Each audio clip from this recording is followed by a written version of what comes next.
স্টেশনে এরকম ঘটনা হবে আমরা ভাবতে পারিনি। সম্পূর্ণ ভিডিওটা দেখো। হ্যালো বন্ধুরা, তোমরা সবাই কেমন আছো? আশা করি সবাই ভালো আছো। আজকে আমরা শুরু করলাম তারকেশ্বর জল ঢালার উদ্দেশ্যে। এই জন্য বাড়ি থেকে সব বেরিয়ে পড়লাম স্টেশনে যাওয়ার কিছুক্ষণের মধ্যে ট্রেন চলে আসলো। তারপরে আমরা ট্রেনে বসে গেলাম এবং কি এই ট্রেনেতে এতটা ফাঁকা থাকবে কোনোদিনও ভাবতে পারিনি। এর আগে আমি মাল করার জন্য গেছি, কিন্তু এটা এত পরিমাণে ভিড় থাকে কি বলবো। বাবার কি ভাই, মোটামুটি আমরা সবাই সিট পেয়ে গেছি, ভালোই যাচ্ছি। আর আমাদের ট্রেনে চাপা থেকে আমাদের মস্তি শুরু হয়ে গেছে। সবাই মিলে এত মস্তি করছি যে কি বলবো। আমাদের জার্নিটা অনেকটাই, তো আমাদেরকে সবাইকে আনন্দের সাথে হাসি ফুর্তি করে যাচ্ছি। তারপরে কিছুক্ষণ পর আরো ভক্তরা চলে আসছে। মোটামুটি ট্রেনটা ফাঁকা ছিল, খুব একটা ভিড় থাকেনি। তারপরে আমরা অনেকক্ষণের সময়ের পর আমাদের খিদে পেয়ে গেছিল, কিন্তু কি খাবো তখন। তার আগে অনেক খাবার আসছিল, কিন্তু আমরা যখন খাবো তখন একটা খাবারও আসছিল না। তারপরে চিড়াটাই আমরা সবাই মিলে খেয়ে নিলাম। তারপরে এরা এই স্টেশনে তো মেহেন্দি শুরু করে দিয়েছে, তিনজনই বসে বসে মেহেন্দি করছে। তারপরে আমরা সামনাসামনি চলে আসছি। দেখো কি গাইস, ফাইনালি আমরা চলে এসেছি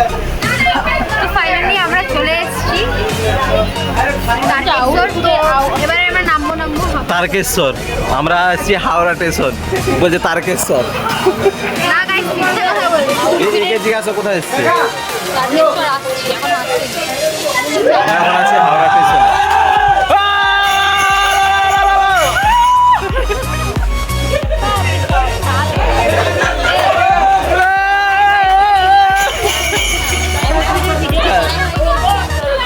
সবাই জানো যে হাওড়া স্টেশনের কাছাকাছি এসে কতক্ষণ ওদের ওয়েট করতে হয়, কিন্তু আসার পরে আমরা ওখানে বন্ধের এক্সপ্রেস দেখতে পেলাম।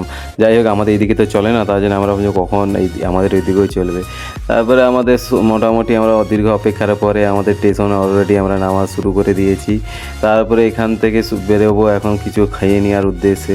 তো স্টেশনের পাশে বন্ধে এক্সপ্রেসকে দেখে সত্যি মনে আমাদের আলোচনা হয়েছিল কবে যে আমরা ওই বন্ধে এক্সপ্রেসে চাপবো। যাই হোক, একদিন অবশ্যই চাপবো, যখন আমরা কাশ্মীর যাবো বন্ধে এক্সপ্রেসে যাবো। আর স্টেশনে যে এত বড় পাখা দেখে আমার শালি কি বলছে, এর মুখের থেকেও বড়। ওরা যেটা বলছে সেটা তোমাদেরকে শোনানো যাবে না, তোমাদের শুনলে আমার প্রতি তোমাদের রাগ হবে।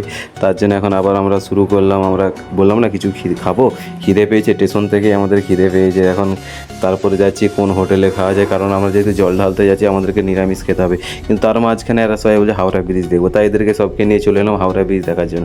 আর প্রিয়াঙ্কা এটা প্রথম, ও তো দেখে ভীষণ আনন্দ হয়েছিল, হাওড়া ব্রিজের সামনে কোনোদিনও আসেনি। তারপরে আমরা হোটেলে খাবারের জন্য ঢুকে গেলাম, আর সেখানে আমরা সব সবজি ভাত খেলাম। তো এখানে আমরা ব্লগটা শেষ করলাম। নেক্সট পার্ট আবার খুব শীঘ্রই আসবে।